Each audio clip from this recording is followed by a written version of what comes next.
Oi, pessoal. Meu nome é Luísa Durso. Eu participei de Olimpíadas de Matemática desde o sexto ano. Isso me motivou a continuar nessa área. E hoje eu estou terminando meu doutorado no IMPA. Já tenho 9 anos dando aula de Olimpíada.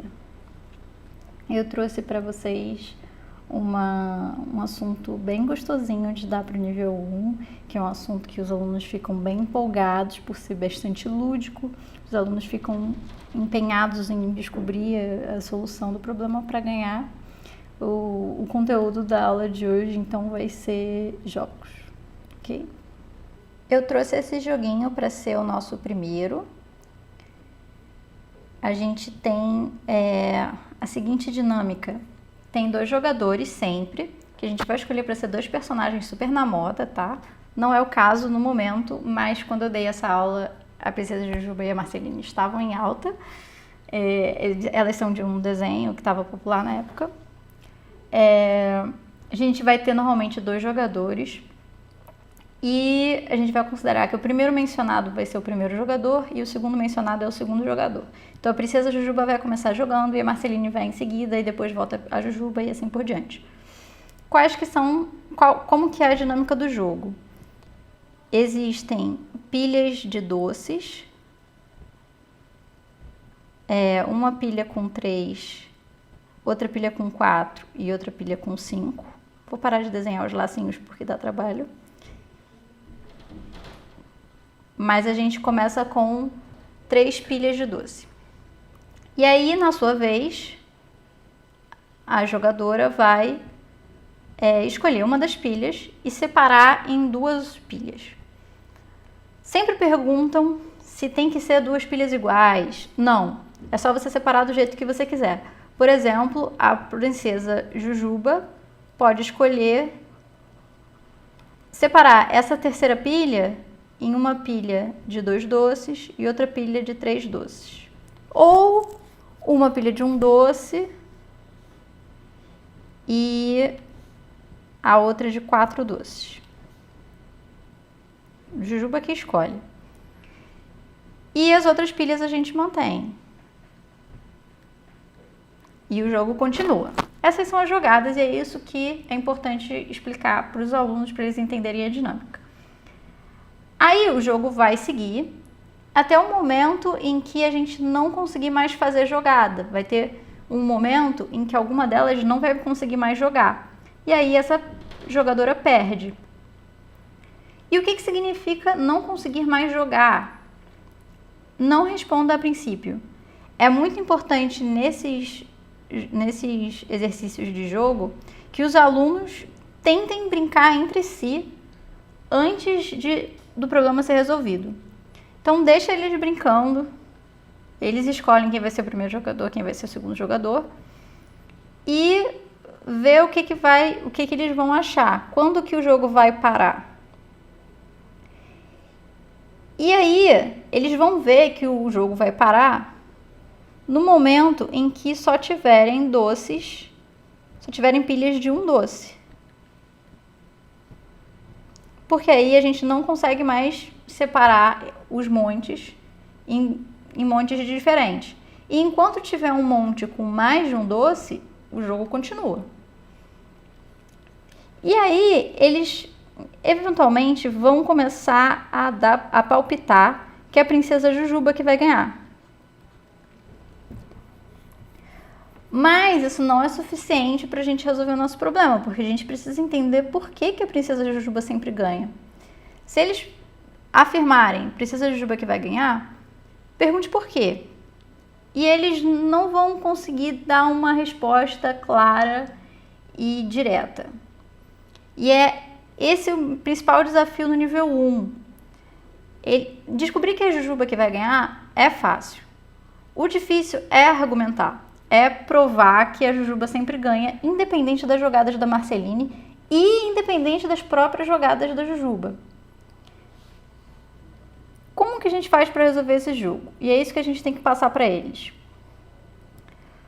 No início do jogo, a gente tinha 3 montes de pedra, de doce, perdão. 3 montes de doce. E depois que a princesa Jujuba joga a primeira jogada, a gente vai passar a ter 4 montes. Depois que a Marceline jogar de novo,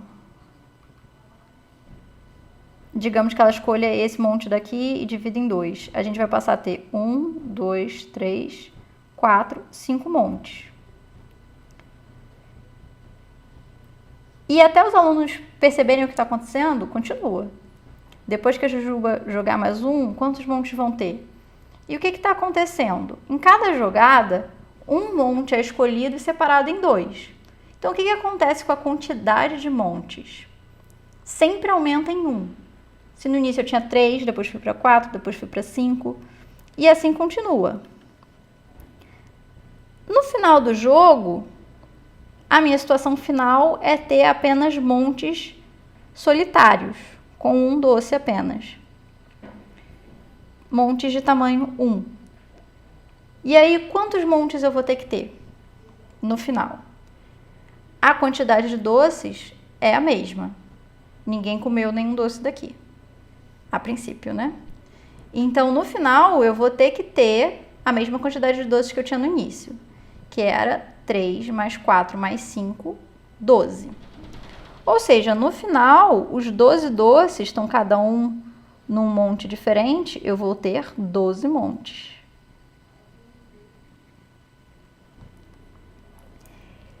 E isso vai me dizer exatamente a quantidade de jogadas que aconteceram no jogo. Independente das jogadas, a situação final vai ser essa.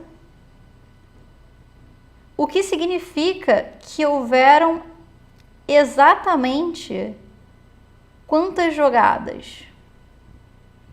Tiveram exatamente 9 jogadas para chegar da situação inicial até o final.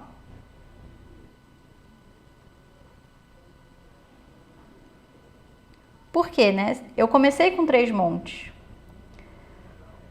Quando eu fiz uma jogada, eu fui para 4, que é 3 mais 1. Quando eu fiz a segunda jogada, eu fui para 5, que é 3 mais 2. Para eu chegar a ter 12 montes, eu precisei de 9 jogadas. E isso é o que resolve o meu problema. Porque se eu tive 9 jogadas, eu sei exatamente quem foi a última a jogar. Repara que a Jujuba vai fazer as jogadas de número ímpar. Ela faz a primeira jogada, faz a terceira jogada, a quinta, etc. E a Marceline vai fazer jogadas pares. Segunda jogada, quarta jogada, etc. Isso significa que a última a jogar foi a Jujuba, porque ela jogou a 9ª jogada. E agora está na vez da Marceline. E a Marceline não vai conseguir mais jogar. Então, quem vai ganhar é a Jujuba. E isso é uma explicação lógica, matemática e precisa de por que é a Jujuba que vai ganhar. E isso é muito difícil de convencer os alunos a fazer, mas é bem bonito e com o tempo eles vão pegando. E aí, para esse segundo jogo, a gente vai ver que ele é bem parecido com o primeiro, a solução dele. Como que é o jogo? A gente tem o Finn e o Jake jogando, eles vão se revezar quebrando um chocolate 6x8. E eu não vou desenhar aqui o grid, mas dá para imaginar aqui um chocolate, né? Tem os cortes naturais dele. E aí o Finn, digamos, vai fazer a primeira jogada. Digamos que ele queira quebrar aqui. E aí ele vai passar a ter 2 barras de chocolate, né? Uma sendo 2x8, digamos, né? Que ele escolheu quebrar aqui nesse tamanho. E uma barra de chocolate de 4x8. Ele fez uma quebra assim. Aí quando o Jake for jogar, ele vai ter que escolher um dos pedaços e quebrar do jeito que ele preferir. Ele pode quebrar aqui, por exemplo. E aí ele vai passar a ter aquele pedaço de chocolate que ele já tinha. Um pedaço de chocolate 4x1. e outro pedaço de chocolate 4 por 7. E assim por diante. Até o jogo acabar. E o que é o jogo acabar? É não conseguirmos mais fazer jogadas. E parecido com aquele jogo anterior, o que significa, né? Não conseguir mais quebrar o chocolate. Se vocês já comeram chocolate em barra, vocês sabem que não conseguir mais quebrar o chocolate significa a situação final em que você só tem pedacinhos um por um. Quadradinhos de chocolate um por um. Nesse caso, eu sugiro que vocês deixem os alunos pensando nesse problema, jogando, né, com uma barra de chocolate menor, porque aqui a gente vai ter muito jogo até o jogo acabar. Então, eu sugiro, por exemplo, uma barra 3x4. Deixa eles brincando como se tivesse uma barra 3x4, imaginando dessa forma aqui que eu estou desenhando, né? De forma prática, a gente não vai ter um chocolate para quebrar, mas dá para imaginar assim numa folha de papel qual a situação que a gente está deixando o jogo. E aí, deixa eles pensarem, e aí eles vão imaginar lá quem é o jogador que vai ganhar, se é o primeiro ou o segundo, e aí desafios a provar por quê, usando mais ou menos o mesmo jeito do exercício anterior. Em particular, nesse jogo, que é 6x8, como que o jogo vai acabar? Ele vai ter só quadradinhos um por um, mas quantos vão ser? Quantos quadradinhos a gente vai ter no final? Vão ser exatamente a quantidade de quadradinhos que existiam no início, que é 6 vezes 8. 48 quadradinhos no final, né?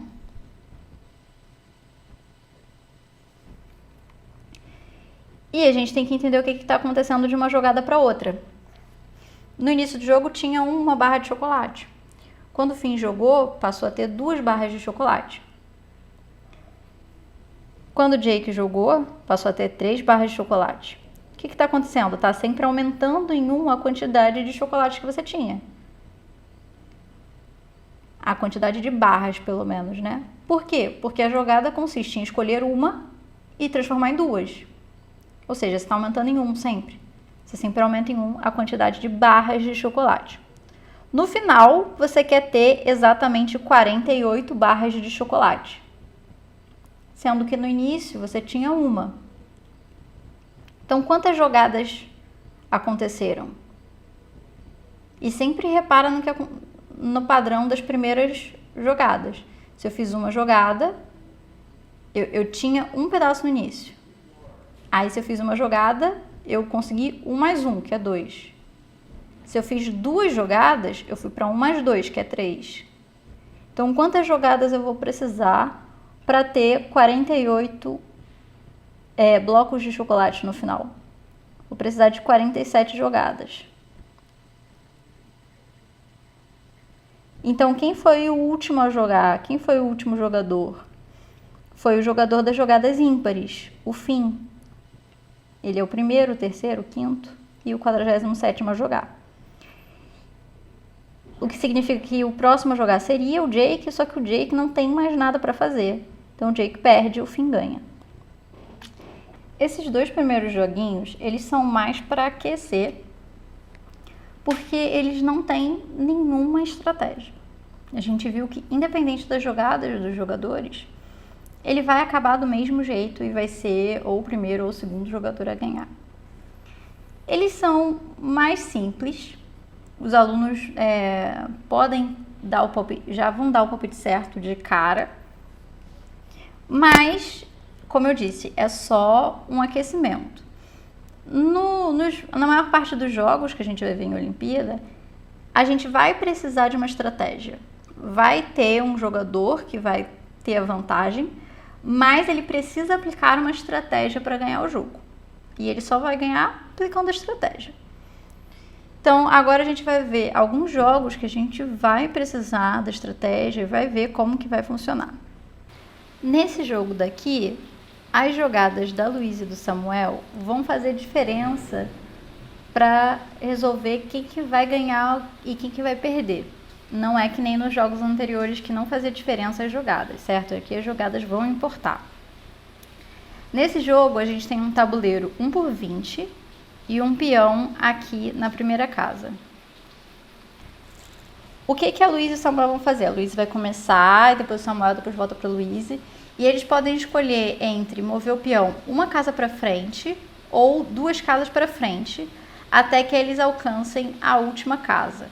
E aí ganha quem chegar na última casa, porque o próximo não vai conseguir mais jogar, certo? Então o objetivo final é chegar na última casa e eles vão andando de 1 ou 2 em 1 ou 2. E aí a pergunta é, quem que tem a estratégia vencedora?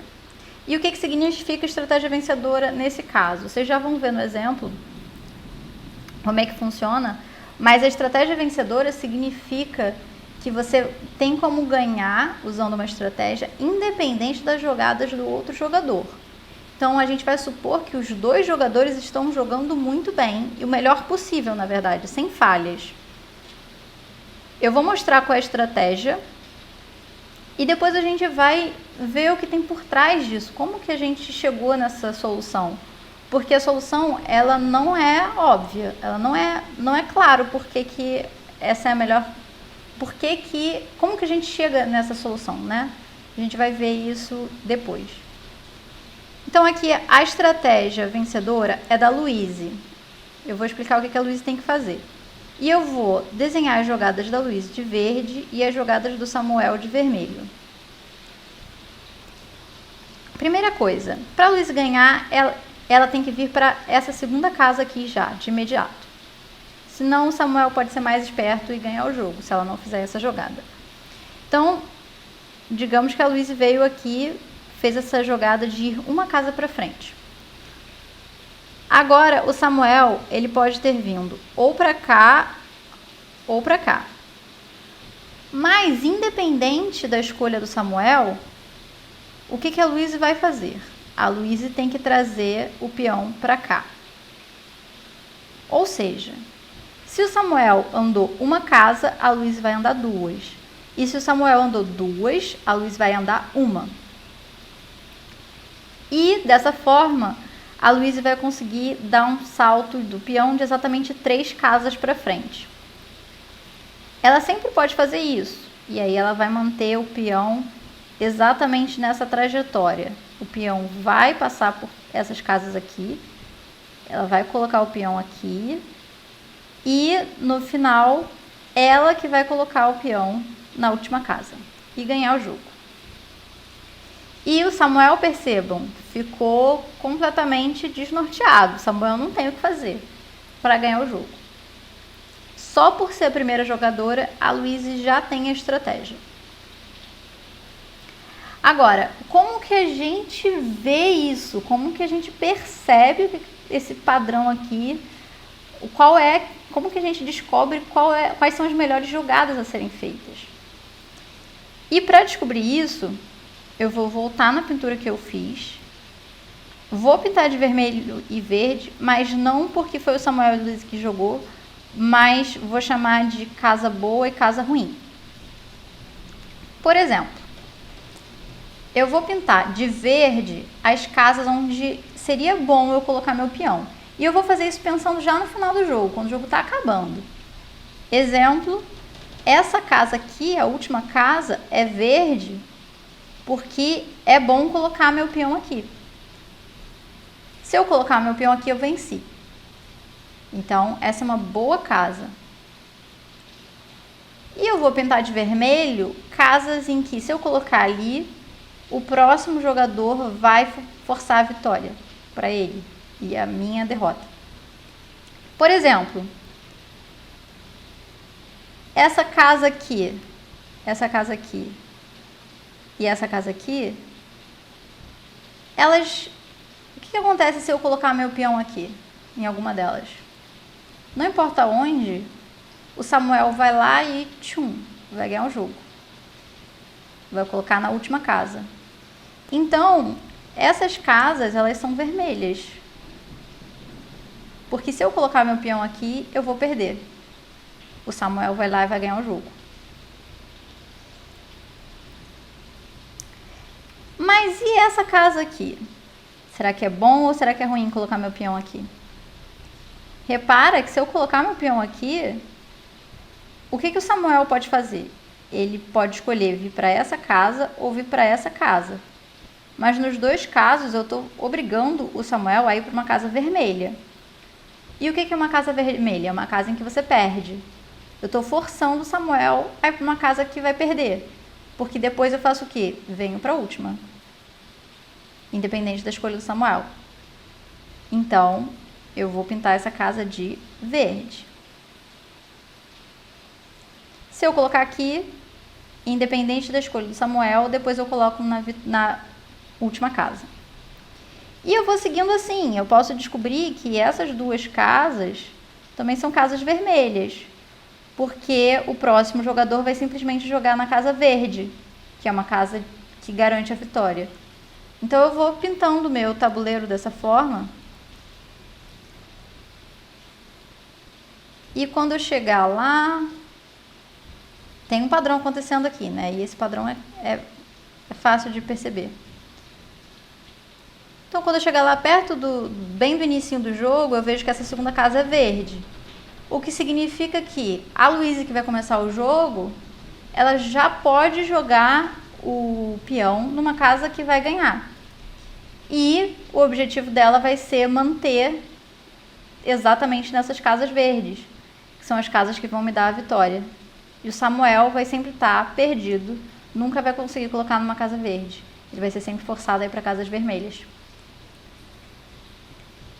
E é assim que a gente resolve esse jogo se a gente estiver pensando sozinho. E esse jogo pode ser enunciado de diferentes formas, né? Não necessariamente o jogo ele se dá num tabuleiro, por exemplo. Se eu tivesse uma cesta de doces,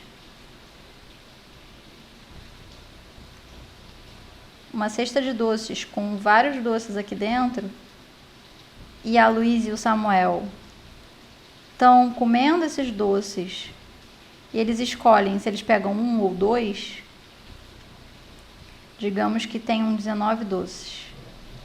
E aí a Luísa e o Samuel escolhem pegar um doce ou pegar dois doces, até que não sobre nenhum doce. E o que pegou o último doce ganha. Esse jogo vai ser igualzinho.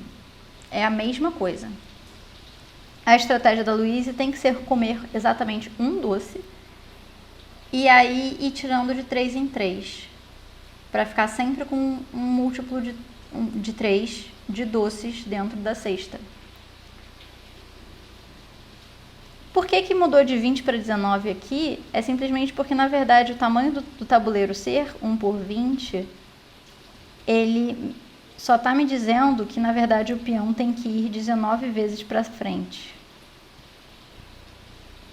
Ele começou na primeira casa e tem que ir para a última, ele tem que andar 19 vezes. Então, na verdade, o 19 é mais importante que o 20 nessa situação. Agora a gente vai aproveitar um pouquinho do que a gente aprendeu no último problema para resolver esse daqui. A gente tem uma caixa com 300 fósforos e aí tem um primeiro jogador e o segundo e eles vão se revezar retirando alguns palitos da caixa e jogando fora. E aí vão restar fósforos na caixa. Só que eles não podem retirar muitos fósforos. Precisamente, eles podem retirar no máximo a metade de fósforos que tem na caixa naquele momento. Então, por exemplo, começa com 300 fósforos, eu posso retirar no máximo 150. Se eu tivesse com 301 fósforos, eu teria que retirar no máximo 150, porque 151 já é mais do que a metade. Não posso tirar mais do que metade, só no máximo a metade de fósforos que já existiam na caixa. E aí perde o jogador que não puder mais jogar. O que significaria não poder mais jogar? Isso é algo a ser pensado. Vamos então resolver esse probleminha, depois que os alunos já tiverem pensado bastante nele. E vamos usar a estratégia do problema anterior de ver o jogo a partir do final. que seria o final do jogo aqui? Seria sobrarem poucos fósforos até que chegue numa situação em que a gente não tenha mais movimentos a serem feitos. Então, por exemplo, a gente começou com 300 fósforos e uma jogada seria transformar esse número 300 num número menor, por exemplo, 200. Isso é uma jogada válida. Eu tirei 100 fósforos. Não posso tirar mais que 150, mas 100 está dentro do acordo. E aí eu vou jogando, até que no final, o que acontece, por exemplo, se eu tiver um fósforo na minha caixa? Vou escrever, inclusive, esse um mais para cá. Se sobrou exatamente um fósforo na caixa, o que o jogador pode fazer agora? Ele teria que tirar uma quantidade que não exceda meio fósforo. Ou seja, ele não pode fazer nada, né? Então, isso aqui é uma situação em que o jogo acabou. Quando resta um único fósforo, o jogo acaba. Ou seja, já usando a minha coloração, né, de ser bom e ser ruim, eu vou circular um de verde, porque o que isso significa? Eu vou ganhar se eu deixar um único fósforo na caixa. Agora, antes de aparecer o 1, deve ter aparecido um número antes, né? Um 2, o 3.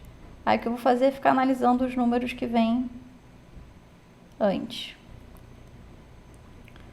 Do 2, por exemplo, imagina que eu deixei 2 fósforos para o próximo jogador. O que o próximo jogador vai fazer? A única jogada possível para ele, na verdade, é ir para o 1, e aí essa pessoa venceu, porque eu não vou ter mais o que fazer. Então, deixar 2 fósforos para o meu companheiro não é uma boa. Ou seja, o 2 não é um bom número para eu deixar. Um bom número de fósforos. E seria o 3 um bom número para eu deixar de fósforos? Se eu deixar 3 fósforos, o que o meu companheiro vai fazer? Ele só tem uma jogada também, ele só pode retirar um fósforo. Ele não pode retirar 2 porque 2 já é mais que a metade. Então, o próximo jogador, ele necessariamente vai fazer isso. Vai para a casa vermelha. Ou seja, eu estou forçando ele a perder. Então, sendo assim, o 3 é uma casa boa. Estou chamando de casa porque eu estou com um vício de linguagem do exercício anterior, mas é um número vencedor, né? Um número verde. E os números antes deles? 4, 5, 6, 7. O que eu posso dizer sobre esses números? Seria uma boa eu deixar 4 fósforos para o meu parceiro? Se eu deixar 4 fósforos para o meu parceiro, o que ele vai fazer? Ele vai claramente deixar 3, né? Ele pode fazer isso. Ele pode tirar um fósforo e deixar 3 fósforos. Então, ele vai fazer isso. Então, deixar 4 fósforos é ruim.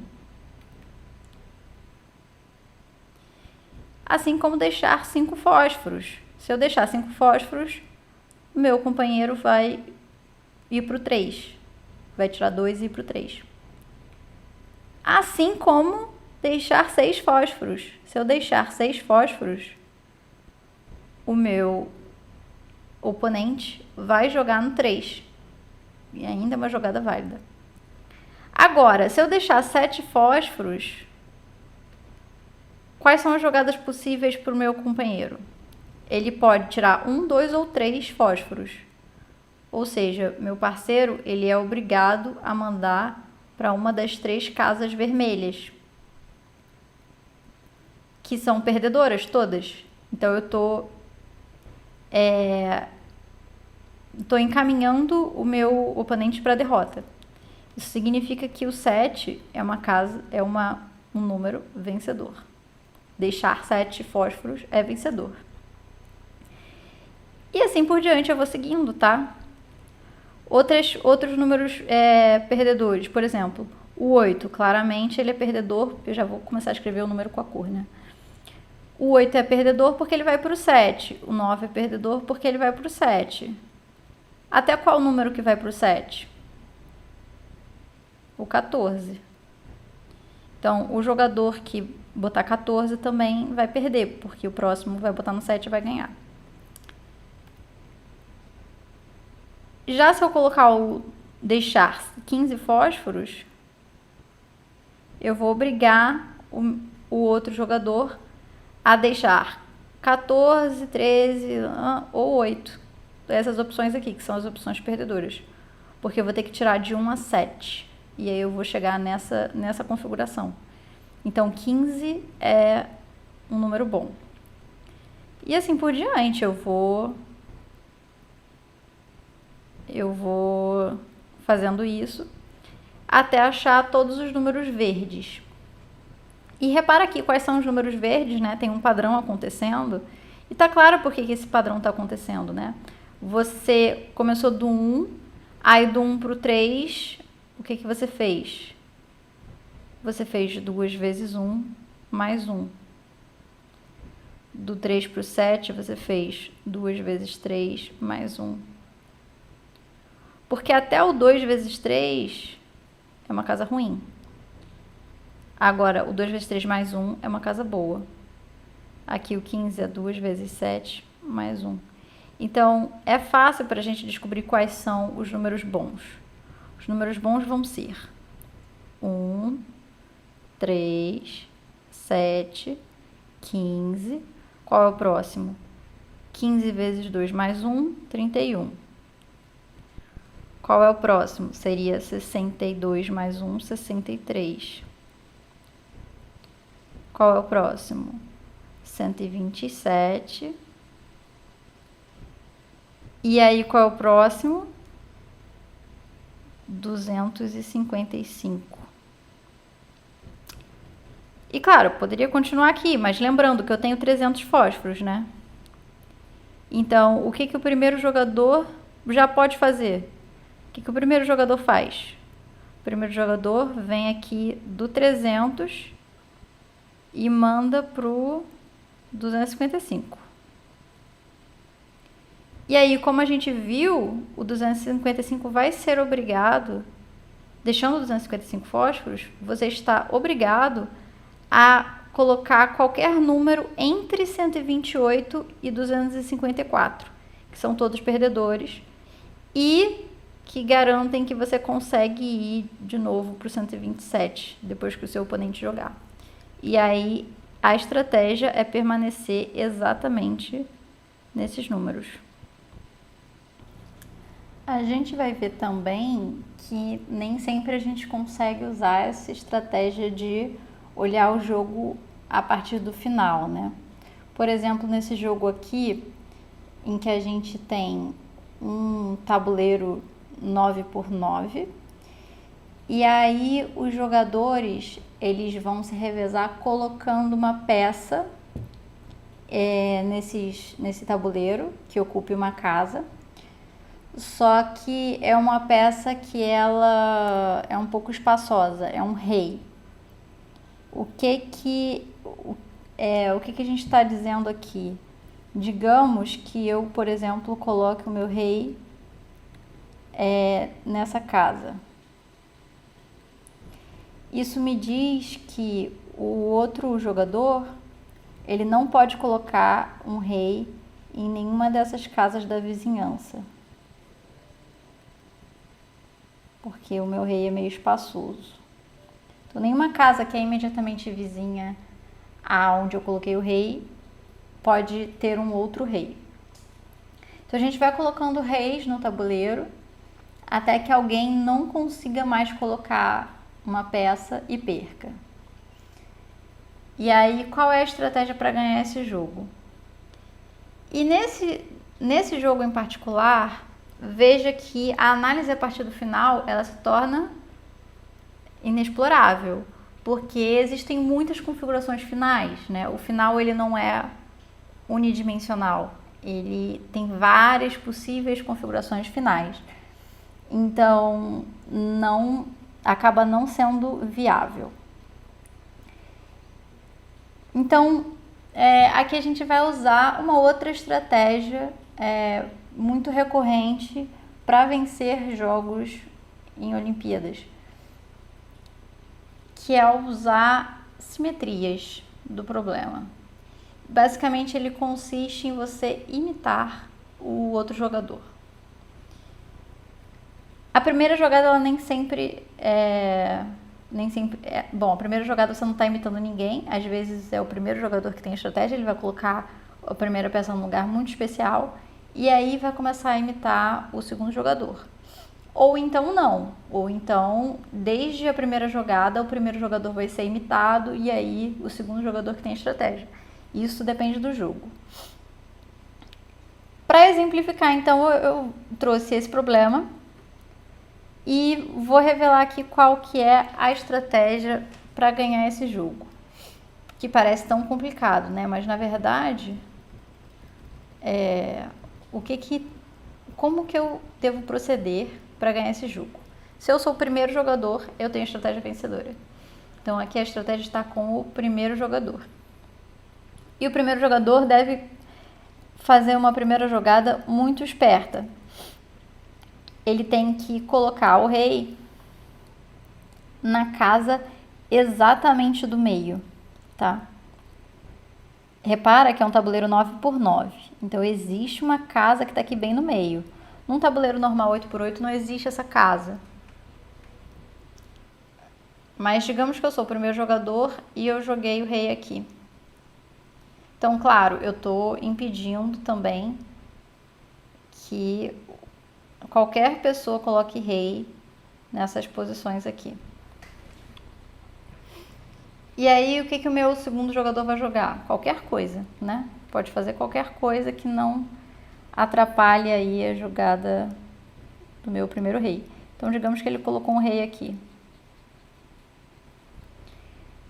O que eu vou fazer? Eu vou imitar ele. Eu vou imitar usando alguma simetria. Nesse caso, a simetria que eu vou usar é uma simetria com relação ao centro do tabuleiro. Então, a minha jogada será simétrica à do jogador anterior com relação ao centro. Na verdade, eu vou pintar de vermelho, né? Porque eu sou o jogador vermelho. E aí, digamos que agora o jogador azul coloque aqui. Então, o que eu faço? Eu vou pintar de vermelho a casa oposta pelo centro. Então, sempre usando essa simetria aqui. Não vai funcionar se eu escolher outros tipos de simetria. Por exemplo, digamos que eu decidisse imitar o primeiro jogador com relação à reflexão por essa reta, ok? Imagina que as minhas jogadas vão refletir com relação a esse centro. Então, por exemplo, em vez dessas jogadas em vermelho que eu fiz, eu teria feito outras jogadas. Eu teria imitado ele aqui assim e aqui assim. Mas por que essa simetria não vai funcionar? Porque se o meu jogador colocar o rei aqui, o que eu faço? Essa casa, ela já é o próprio simétrico. Eu não posso colocar por cima. E aí o aluno vai falar, mas você pode colocar aqui embaixo. E aí, quando isso acontecer, você usa uma outra simetria. Mas isso se torna aí uma separação em caso, o que vai acontecer e não vai funcionar. Não importa os argumentos que você dê, não vai funcionar. Você tem que de cara já achar uma simetria que funcione sempre. E o que significa funcionar sempre? Significa você sempre ter o que jogar. Então, por exemplo, voltando aqui no caso em que a minha simetria estava com relação ao centro, por que essa estratégia é vencedora para o primeiro jogador? Porque eu sempre tenho uma jogada para fazer. Repara que eu sempre deixo o jogo completamente simétrico com relação ao centro. Então, se o próximo jogador tem uma casa para botar, se ele consegue fazer um movimento, eu também vou conseguir. Porque está tudo perfeitamente simétrico. Quando ele coloca um rei, ele deixa não simétrico. E aí eu vou lá e deixo simétrico de novo. É impossível que ele faça a última jogada. Porque quando ele joga, ele torna o jogo não simétrico. Eu que estou tornando o jogo simétrico, sempre. Eu que no caso sou o primeiro jogador, né? E é assim que a gente ganha esse jogo. Independente de onde o jogador azul colocar a casa dele, eu tenho um lugar para colocar o meu rei.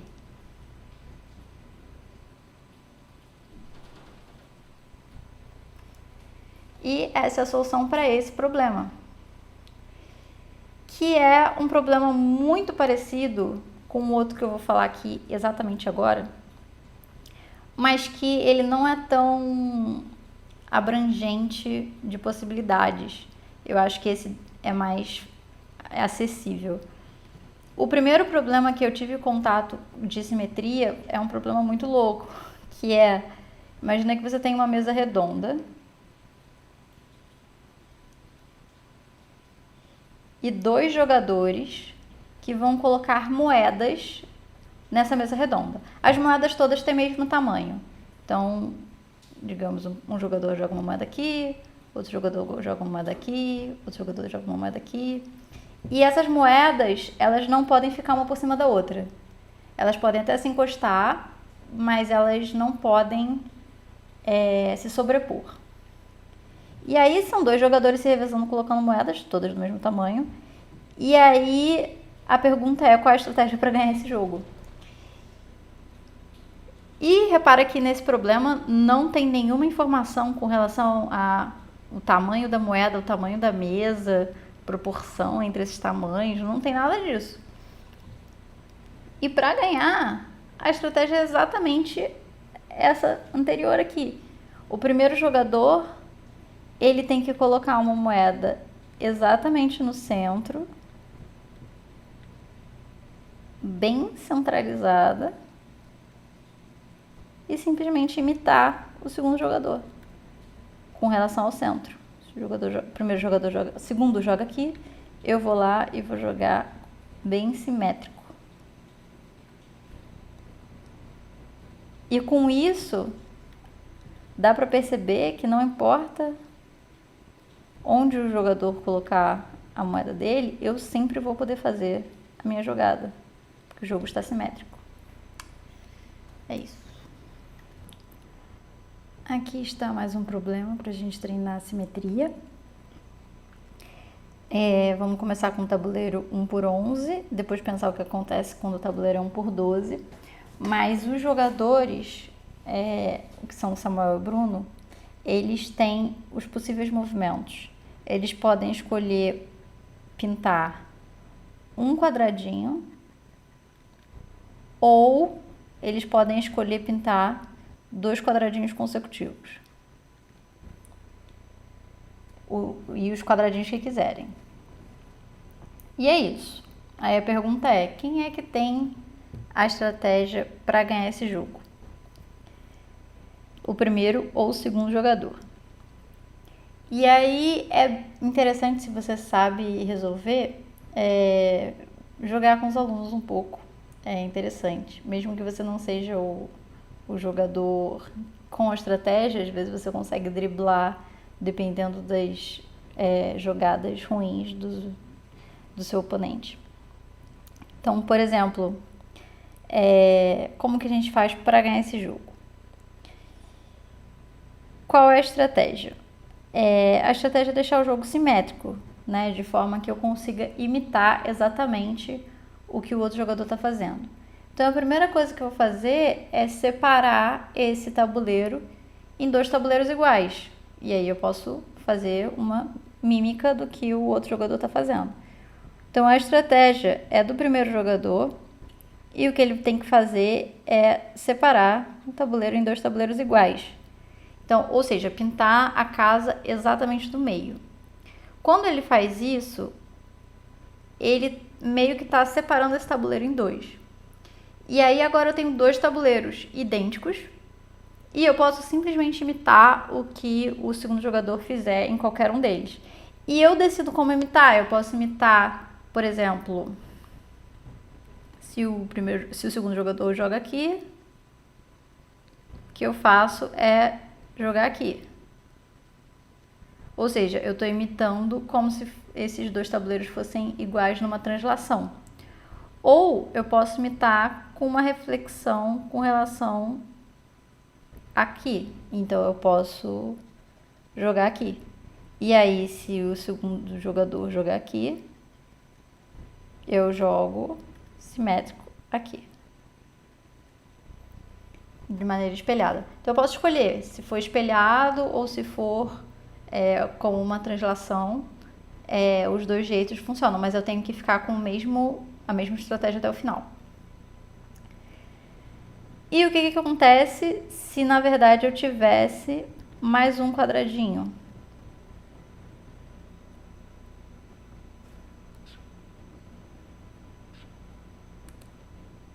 Por exemplo, vamos colocar mais um quadradinho aqui. Agora eu tenho um tabuleiro 1×12. Novamente, será que o primeiro jogador consegue separar esse tabuleiro em 2 tabuleiros iguais? Eu consigo se eu pegar... Agora não tem mais um quadradinho no meio, né? Tem uma separação no meio. Mas o que eu faço é pegar 2 quadradinhos consecutivos, dessa forma. E aí, novamente, eu caí na mesma situação. É só eu imitar o segundo jogador. Então, novamente, aqui é o primeiro jogador que ganha. E nos 2 casos. Bom, vamos supor agora que a gente tem uma margarida com 12 pétalas. E cada jogador, na sua vez, retira ou uma pétala ou 2 pétalas consecutivas. Quem tem a estratégia para ganhar esse jogo? O primeiro ou o segundo jogador. Lembrando que quem não conseguir mais arrancar pétala, perdeu. Ou seja, ganha quem arrancar a última pétala.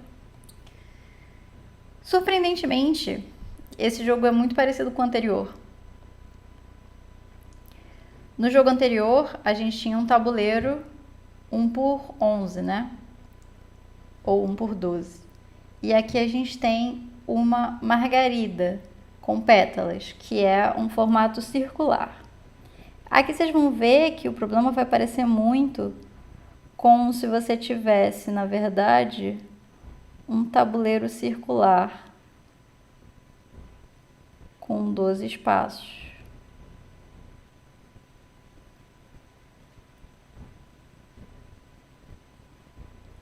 E aí, retirar uma pétala é você pintar de preto, né, digamos, uma casa. Então, se eu retiro essa pétala, seria análogo a pintar de preto essa peça do tabuleiro. Se eu retirar essas 2 pétalas, seria pintar essas 2 de preto. Mas quem que tem a estratégia vencedora nesse caso? Vai ser sempre o segundo jogador. Só que a simetria dele vai ser muito interessante, porque no momento em que o primeiro jogador faz a primeira jogada, ele elimina uma pétala. E aí, aqui, equivalentemente, ele está pintando de preto uma casa do tabuleiro. E agora é como se esse tabuleiro circular aqui voltasse a ser um tabuleiro 1×11. Se aqui eu tinha 12 pétalas, aqui passa a ser um tabuleiro 1×11.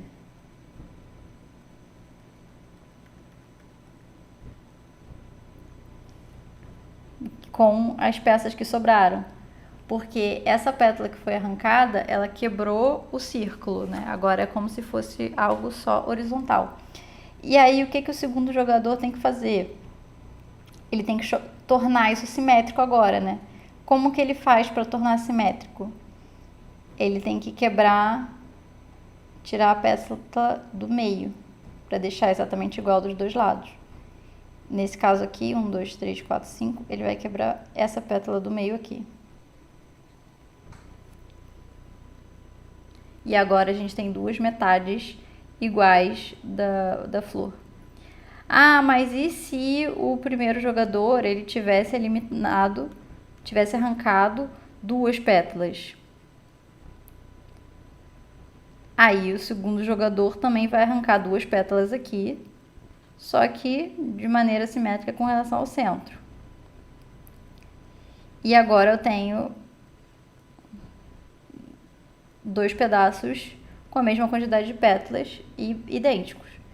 Então, o que o primeiro jogador fizer de um lado, o segundo vai imitar do outro. Então, aqui a simetria muda. E repara que o segundo jogador ganha esse jogo independente da quantidade de pétalas que existe na margarida. Se tivesse qualquer outro número, ele sempre consegue tornar a margarida simétrica e ganhar o jogo. Bom, então agora que a gente já tem bastante teoria para resolver esse tipo de problema, são problemas de estratégia vencedora, vou tentar juntar um pouco de tudo que a gente viu e relacionar dois problemas que parecem totalmente diferentes. Primeiro a gente tem esse problema com as pedras. São sete pedras em cada pilha, 2 pilhas de pedra. E cada jogada, um jogador retira uma certa quantidade de pedras de uma das pilhas. Qualquer quantidade. E perde o jogador que não conseguir mais jogar. Ou seja, ganha o jogador que retirar a última pedra. Dado que a gente já viu bastante exercício de simetria, esse problema é bem imediato, né? Aqui a estratégia está com o segundo jogador e ele vai sempre imitar o que o primeiro jogador fez em uma das pilhas. Então, se o primeiro jogador tirar uma pedra de uma das pilhas, o segundo jogador vem e tira uma pedra da outra pilha. Se o primeiro jogador tira 3 pedras de uma pilha, aí vem o segundo e tira 3 pedras da outra pilha. E assim por diante. E o segundo jogador vai ganhar com essa estratégia, porque ele mantém a mesma quantidade de pedras em cada pilha, enquanto que ele força o jogador seguinte a desigualar essa quantidade, né? Nunca pode ser a mesma quantidade. E ganha quem deixar na quantidade 0, 0. E 0, 0 uma quantidade igual, só o segundo jogador consegue fazer isso. O primeiro sempre vai deixar desigual e o segundo vai deixar igual. Mas surpreendam-se que esse problema é muito parecido com um problema da torre, onde a gente tem um tabuleiro 8x8.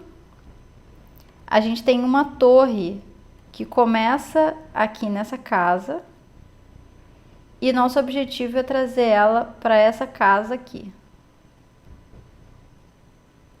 Só que para o jogo ser finito, para o jogo acabar, a gente pede que a torre não volte. Ou seja, ela pode ir sempre para a direita e sempre para cima, mas ela nunca pode ir para baixo e para esquerda. E lembrando aqui que o movimento da torre é andar quantas casas ela quiser para a direita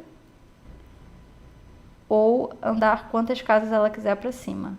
N aqui representa um valor que eu quiser de casas que ela vai andar. Ganha o jogador que colocar ela naquela casa lá no final. até porque o próximo jogador não vai ter mais movimento para fazer, né? Então, aqui a abordagem seria outra, né? Eu gostaria, por exemplo, de analisar esse jogo a partir do final. Então, digamos que eu chame casas boas de verde, obviamente eu vou querer deixar minha torre aqui, que essa é a casa vencedora, né? Eu vou querer botar a torre aqui. Mas tem lugares claros em que eu não quero colocar a minha torre. Logo de cara aqui na primeira jogada, eu não quero simplesmente vir tudo para cá, vir tudo para a direita, porque o próximo jogador vai vir tudo para cima. Então, essa casa aqui, ela não é boa. Assim como essa casa. Mas não tem necessidade de eu só olhar para essas casas que estão no início do jogo. Na verdade, conforme o jogo for avançando, eu também não vou querer botar a torre aqui em lugar nenhum desses. Porque elas vão facilmente para a casa verde. Porém, essa casa daqui, se eu colocar a torre aqui, o que vai acontecer com o meu oponente? Ele vai ser forçado a ou vir para essa casa vermelha em cima ou para a casa vermelha à direita. São casas em que ele vai perder. Meu oponente vai necessariamente perder. Ou seja, essa é uma casa verde. E assim eu descubro que várias outras casas são vermelhas, né? Eu não quero mandar para a casa verde, então todas essas casas são vermelhas. E todas essas casas são vermelhas. Se eu continuar dessa forma, eu vou pintando a minha diagonal de verde.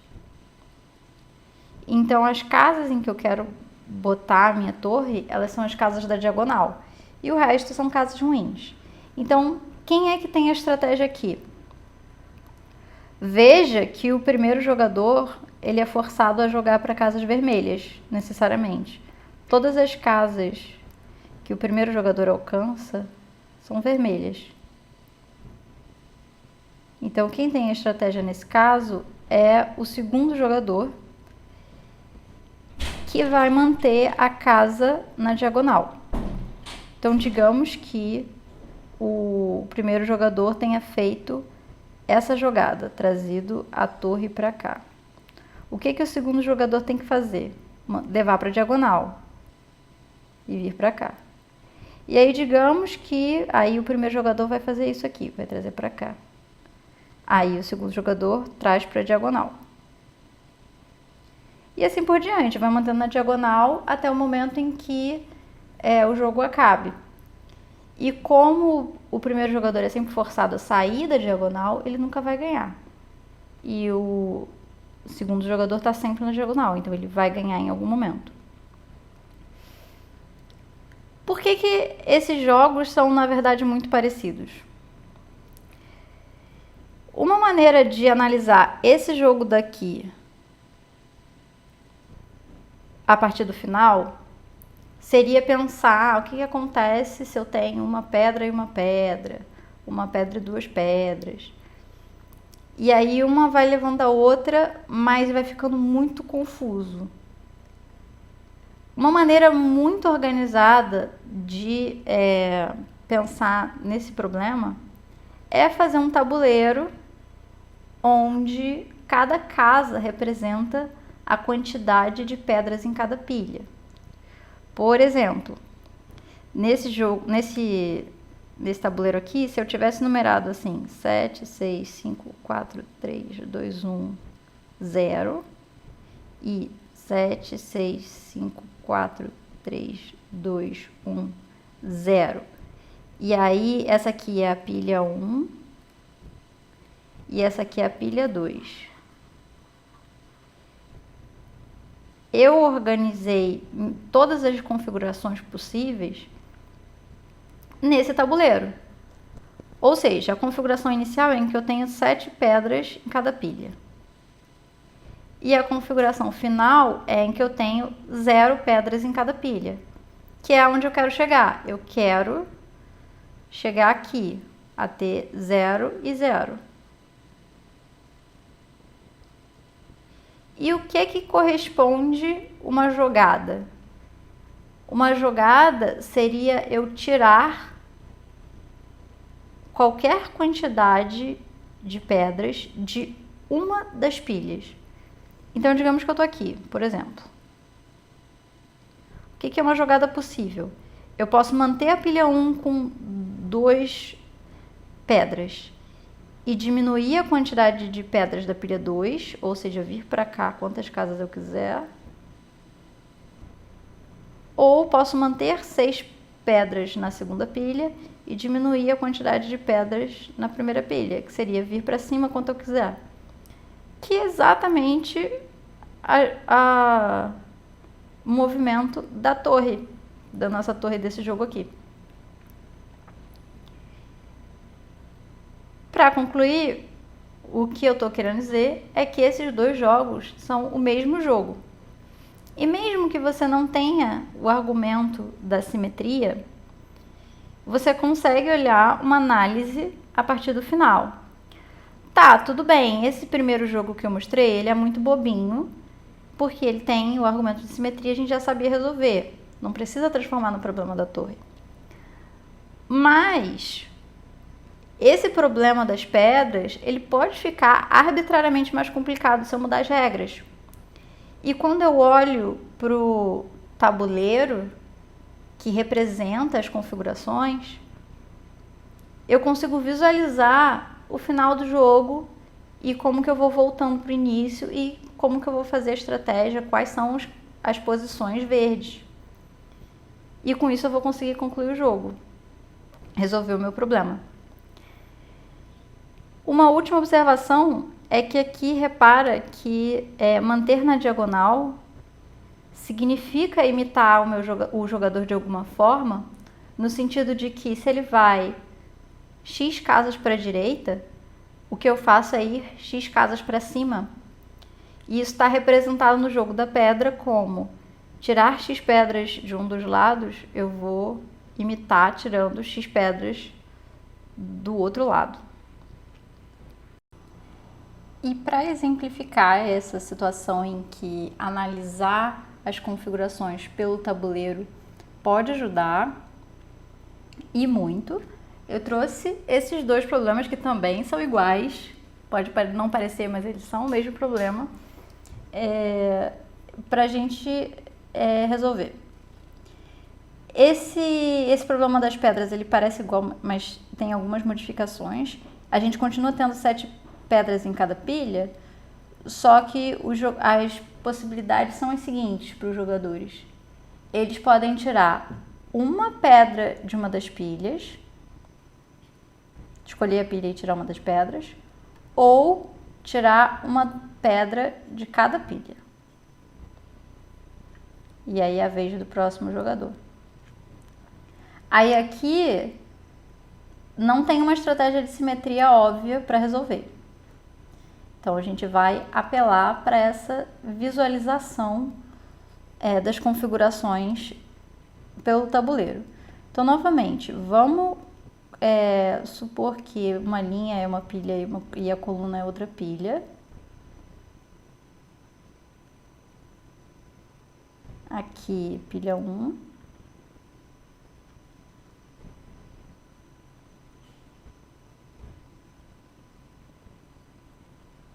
E aqui a pilha 2. A gente começa aqui, com 7 pedras em cada pilha, e a gente quer, o objetivo do jogo é chegar em 0, 0. É tirar a última pedra. E aí a gente só precisa analisar como que funcionam os movimentos aqui na configuração. Retirar uma pedra de uma das pilhas significa ir exatamente uma casa para a direita ou uma casa para cima. Por exemplo, comecei aqui com 7 pedras. Eu vou escolher uma das pilhas para tirar uma pedra. E aí eu vou passar a ter 6 em uma e 7 em outra, ou 7 em uma e 6 em outra. Então eu vou ou para cá ou para cá. A terceira opção é retirar uma pilha de cada pedra. E aí eu tô fazendo um movimento em diagonal assim. E essas são as movimentações possíveis do rei, se a gente considerar que o rei está sempre indo naquela direção e não pode voltar. Ou seja, subir uma casa, ir para a direita uma casa, ou ir para cima à direita uma casa. Então a gente pode passar a enxergar esse problema como um problema do rei. O rei começa na primeira casa, quer chegar lá na outra diagonal. Quem tem a estratégia vencedora para chegar naquela casa lá. Aí é só a gente resolver esse problema com a estratégia de analisar a partir do final. A gente sabe que essa última casa é verde, é onde eu quero chegar. O que significa que algumas casas próximas são vermelhas, certo? Por exemplo, essa casa é vermelha, porque eu facilmente posso fazer um movimento e chegar na casa vencedora. Essa casa é vermelha. E essa casa também é vermelha.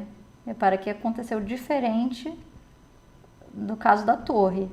Por que essa casa é vermelha? Porque dela o próximo jogador chega na posição final. Na posição que a gente quer, que é o 0-0.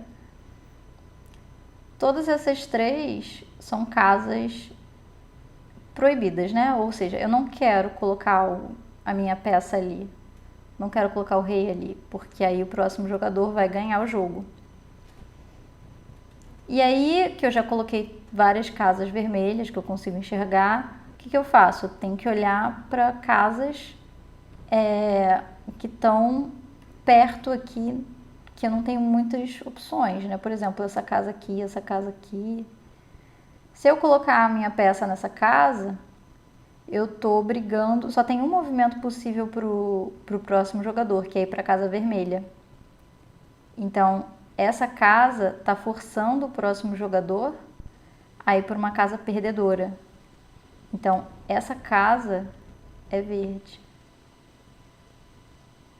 E essa aqui também, porque ela força o próximo jogador a ir para a casa vermelha de cima. Não tem outra jogada. Lembrando que o rei só vai para a direita, para cima e direita acima. E então o que a gente pode falar dessa casa? Colocar aqui é bom? Se eu colocar meu rei aqui, eu vou ganhar o jogo? Ou vou perder? O que o próximo jogador vai fazer se eu colocar a minha peça, meu rei, aqui? Bom, o objetivo é sempre ir para casas verdes. Então, o próximo jogador vai subir, ir para uma casa verde e ganhar. Ou seja, essa é uma casa vermelha.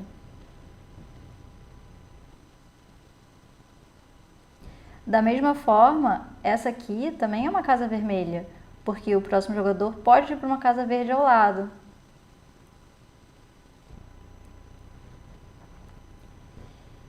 Na verdade, eu consigo enxergar mais casas vermelhas aqui, né? Todas as casas que alcançam as verdes são vermelhas, porque o próximo jogador vai para a casa verde e isso não é bom para mim. Então eu vou pintar essas casas que estão levando a casa verde. E assim eu vou prosseguindo. Agora, o que eu posso dizer sobre essa casa aqui? As três opções que o próximo jogador tem vão levar para casas perdedoras. Então, essa casa é verde. Estou fazendo uma análise rápida, mas essa análise é, na verdade, muito demorada quando a gente está aprendendo a fazer, né, a diagnosticar. Então, não tenha pressa quando você estiver fazendo sozinho. Eu estou fazendo num vídeo. Aí pode parecer meio rápido, mas dá uma pausa aí, dá uma pensada. E o que vai acontecer aqui? Quais são as casas verdes? Elas têm esse padrão aqui.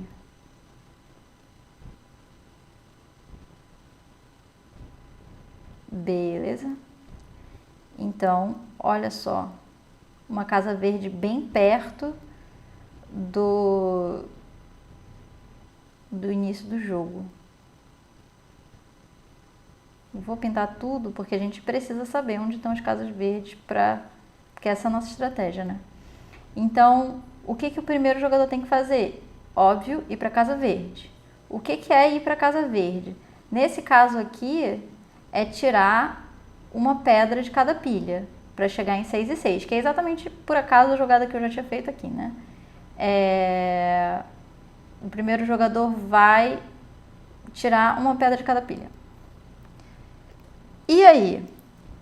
E o que eu faço se o segundo jogador trouxer para cá, para a direita? Eu quero ir para uma verde que está perto, ou seja, eu vou para a direita de novo. E aí eu basicamente imitei ele, né? Ou seja, se ele retirar uma pedra de uma das pilhas, eu vou retirar uma pedra da mesma pilha.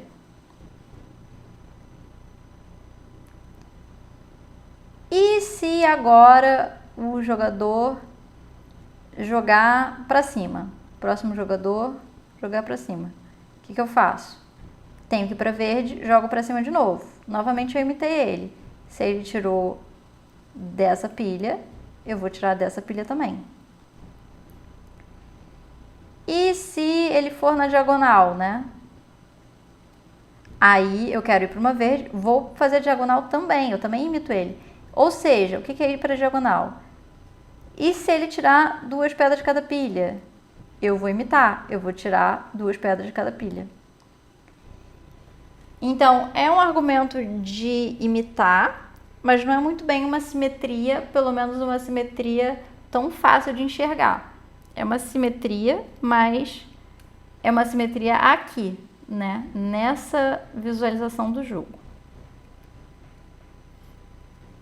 E esse jeito de resolver esses tipos de problema com pedra, você pode inventar várias possíveis jogadas de retirar pedra e transformar no jogo como se fosse xadrez. E vice-versa, se você começar o jogo como um cavalo, o cavaleiro do xadrez, o que o cavaleiro faz? Ele anda 2 para um lado e uma para o outro. Seria tirar 2 pedras de uma pilha e uma pedra da outra. E aí perde quem não conseguir mais fazer jogada, né? Então, dá para associar o jogo do cavalo com o jogo das pedras e resolver como um cavalo, com essa visualização das cores, etc. Dá para fazer como se fosse uma rainha, só que aí eu não vou querer que a rainha comece no mesmo lugar, porque aí o jogo já acaba imediatamente, né? Mas se eu mexer um pouquinho a rainha, também tenho 2 jogos paralelos. Enfim, tem várias alterações aqui que eu posso fazer para ter mais jogos. Então é isso, gente. Espero que vocês tenham apreciado a aula. Eu fiquei muito feliz de participar e a gente se vê na próxima.